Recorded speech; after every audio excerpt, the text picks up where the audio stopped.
আসসালামু আলাইকুম দর্শক, মমতা কুকিং হাউস থেকে সবাইকে স্বাগতম। আমার আজকের রেসিপি কাতলা মাছের পাতুরি। পাতুরি কথাটা শুনলেই সবার জিভে জল চলে আসে। অসম্ভব লোভনীয় এই রেসিপিটি, যে কারোরই পছন্দের রেসিপি। আশা করছি সবার কাছে ভালো লাগবে। ভালো লাগলে আমার সাথেই থাকবেন। আমি এখানে 4 পিস কাতল মাছ নিয়ে নিলাম। আপনারা চাইলে অন্য মাছও নিতে পারেন। হাতের কাছে যে কোনো কাঁচা মাছ দিয়ে এভাবে তৈরি করে নেওয়া যায়। আমি এখানে কিছুটা লবণ আর লেবুর রস দিয়ে দিলাম। কাতল মাছ থেকে বেশিরভাগ সময় একটু গন্ধ থাকে। আপনি লবণ আর লেবুর রস দিয়ে এভাবে এটাকে ধুয়ে নিলে আর কোনো গন্ধ থাকবে না। এবার আমি শুকনো মশলাটা নিয়ে নিচ্ছি। নিয়ে নিলাম 1 চা চামচ হলুদের গুঁড়া, 1 চা চামচ লাল মরিচের গুঁড়া, এরপর 1 চা চামচ রসুন বাটা, 1 চা চামচ জিরে বাটা, 1 চা চামচ সরিষা বাটা। সরিষা বাটাটা আমি আরও হাফ চা চামচ দিয়ে দিচ্ছি।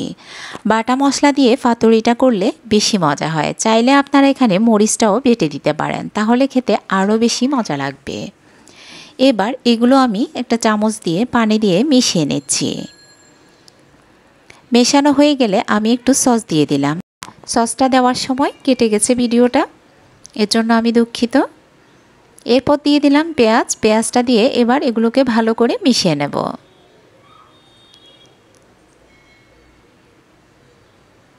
দেখুন, এটাকে ভালো করে মিশিয়ে নিলাম। মেশানো হয়ে গেছে। মাছটা আমি ধুয়ে নিয়েছি। এবার এর সাথে পুরো মশলা মাখানোটা দিয়ে দেব। এবার এটাকে ভালো করে মাখিয়ে নেব।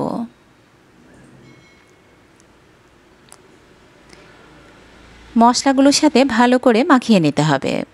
চাইলে আপনারা এটাকে 10 মিনিট রেস্টে রেখে দিতে পারেন, তাহলে খেতে বেশি মজা লাগবে।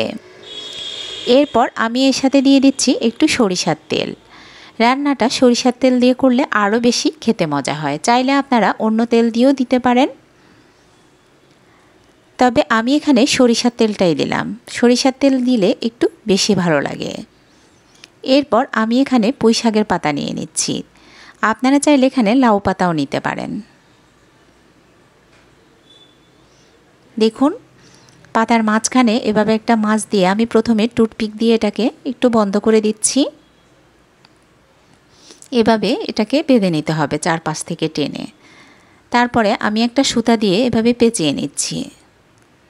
পাতাগুলো বড় হলে আপনার জন্য সুবিধা হবে। আমার পাতাটা বেশি বড় না, ছোট।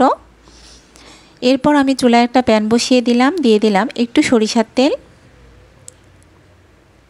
এবার একটা একটা করে মাছগুলো দিয়ে দিচ্ছি, পাতায় মরানো মাছটা। এরপর একটা ঢাকনা দিয়ে ঢেকে রেখে দেব।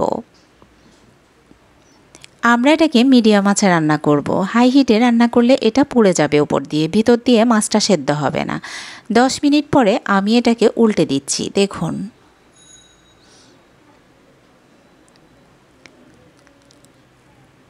দেখুন আরও 10 মিনিট পর এবার আমার রান্নাটা হয়ে গেছে। দেখুন, খুবই সহজ রেসিপি। আশা করছি সবার কাছে ভালো লাগবে। খেতে অসাধারণ এই মাছটা।